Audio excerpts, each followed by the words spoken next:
Okey, bismillahirrahmanirrahim. Assalamualaikum warahmatullahi wabarakatuh. Okey, di sini cikgu nak sambung pelajaran kita bagi tajuk sebatian karbon bab 4 yang kita belum lagi habis. Okey, apa yang cikgu nak sambung adalah tentang alkohol. Alkohol adalah tajuk kita ulang kaji semula sebab sebelum cuti hari itu kita dah belajar alkohol. Cuma hari ini cikgu nak ulang kembali. Okey, alkohol adalah satu sebatian organik yang kandungannya adalah karbon, hidrogen dan oksigen. Nama alkohol, kita boleh kenal alkohol apabila di belakangnya dia ada bunyi ol. Contoh cikgu bagi etanol, metanol, propanol. Okey, bagaimana alkohol dihasilkan? Macam mana nak dapatkan alkohol? Okey, melalui proses penapaian. Kita dah buat itu proses penapaian dalam amal. Ingat lagi tak? Okey, cikgu ulang balik satu perkara penting. Alkohol, kandungan alkohol adalah karbon, hidrogen dan oksigen. Okey, proses penapaian. Bahan yang kita guna glukosa atau beras atau gandum atau buah-buahan yang kita campurkan dengan yeast. Dan selepas beberapa hari, hasil yang kita dapat adalah gas karbon dioksida dan etanol. Okey, di sini kita tengok formula tindak balas penapaian, iaitu glukosa yang kita pakai, kita campurkan yeast. Dalam yeast ada enzim zymase. Selepas beberapa hari, tindak balas akan berlaku di antara glukosa dengan yeast. Hasilnya adalah etanol, karbon dioksida dan haba. Okey, mana ada nama ol di belakang? Etanol kan? Jadi etanol itu adalah alkohol yang terhasil dalam proses penapaian. Jadi untuk mendapatkan alkohol, kita jalankan proses yang bernama proses penapaian. Okey, nampak tak karbon dioksida? Karbon dioksida ni dihasilkan juga semasa proses ini. Karbon dioksida ni akan mengeruhkan air kapur. Sebab, nanti cikgu tunjuk gambar air kapur pada hari pertama jernih dan menjadi keruh kerana kehadiran gas karbon dioksida. Okey, dan juga haba. Okey, seperti mana yang cikgu bagi tahu sebelum ni, proses penapaian telah dijalankan di rumah kita. Pernah tengok ada emak kita buat tapai? Tapai itu, semasa penyediaan tapai, proses yang berlaku adalah proses penapaian. Sebab tu tapai kita guna beras pulut menggantikan glukosa. Ada guna yeast. Selepas beberapa hari, tapai itu berasa masam dan berbau macam alkohol. Itulah etanol. Dan berbuih. Tapai kita agak berbuih kerana gas karbon dioksida. Okey, dalam makmal, inilah proses penapaian. Cuba tengok, air kapur menjadi keruh selepas beberapa hari sebab kehadiran gas karbon dioksida. Okey, ini proses yang kita buat dalam makmal. Kita tak buatlah tapai dalam makmal. Dalam makmal, kita guna kelangkun, salur penghantar. Okey, dalam kelangkun nampak tak ada larutan glukosa dan yeast. Okey, selepas beberapa hari, dalam kelangkun tu yang ada glukosa dengan yeast, akan terbentuk etanol. Dan air kapur menjadi keruh. Air kapur keruh sebab apa? Kehadiran gas karbon dioksida. Okey, selepas beberapa hari, kita akan buang air kapur tu tak ambil. Kita akan ambil larutan dalam kelangkun tu. Sebab, ni.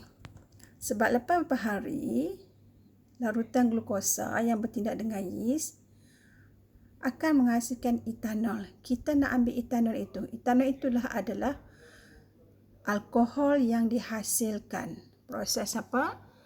Penapaian. Okey, kamu boleh layari YouTube ni, cikgu ada buat YouTube tentang bagaimana menyediakan bahan untuk proses penapaian. Kamu boleh tengok YouTube tu. Okey. Cuba fikirkan, ada soalan tak?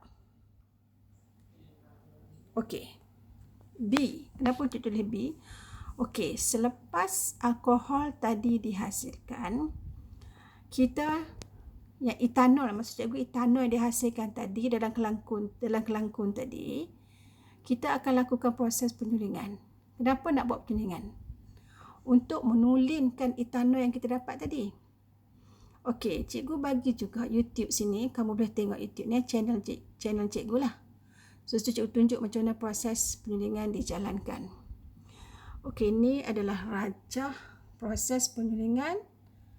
Oh, okey, sini cikgu ambil penyulingan air suling.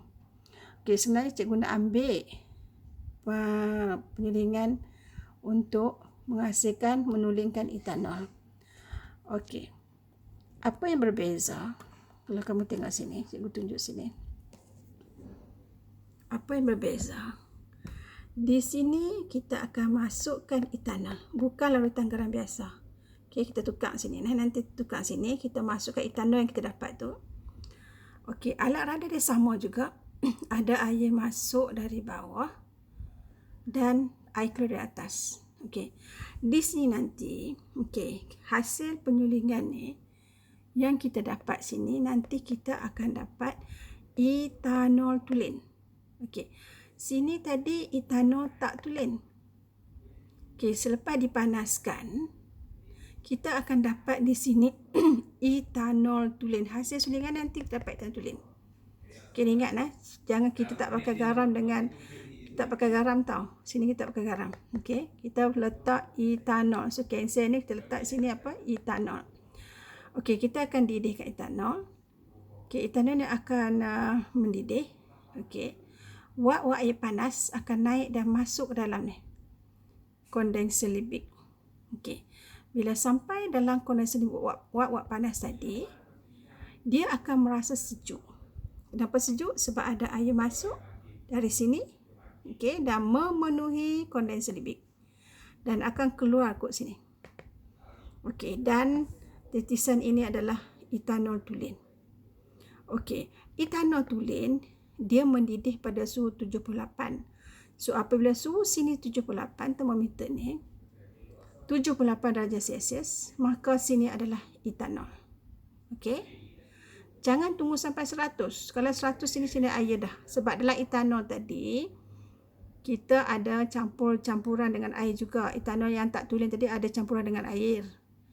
So, bila suhu 78, sini kita dapat adalah etanol yang tulen. So, kita tarik keluar. Kita stop proses penyulingan ni. Okey. Baik. Okey, soalan-soalan yang boleh tanya semasa proses penyulingan. Okey. Apakah fungsi serpihan porselin? Okey, dalam kes ni kita tak pakai serpihan porselin sebab kita nak menulingkan etanol. Tapi kalau air tak tulen, kita pakai serpihan porselin. Okey, so tak jawab soalan 1, kita jawab soalan 2. Mengapakah air masuk dari bawah dan keluar dari atas? Okey, minta maaf saya juga nak ubah sikit. Mengapakah air masuk dari bawah? Minta maaf, sekarang cikgu patah balik.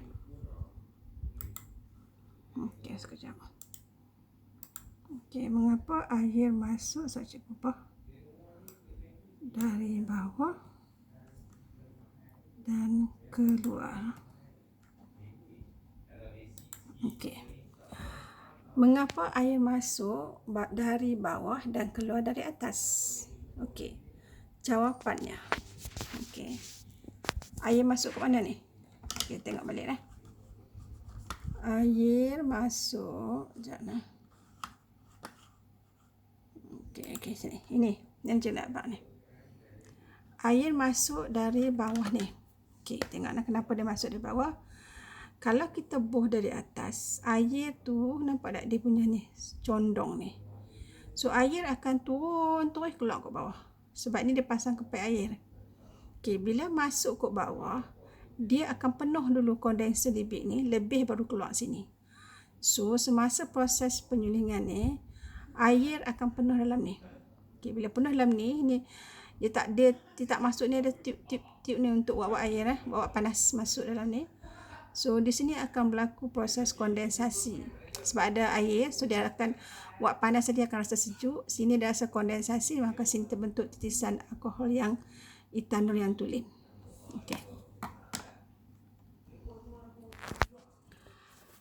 Okey, soalan kedua, ketiga, apakah proses yang berlaku dalam kondenser libik?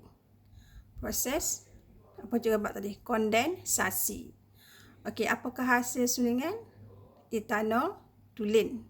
Jawapan dia. Berapakah bukan berapalah nah. Takat didih alkohol tulen 78 darjah Celsius.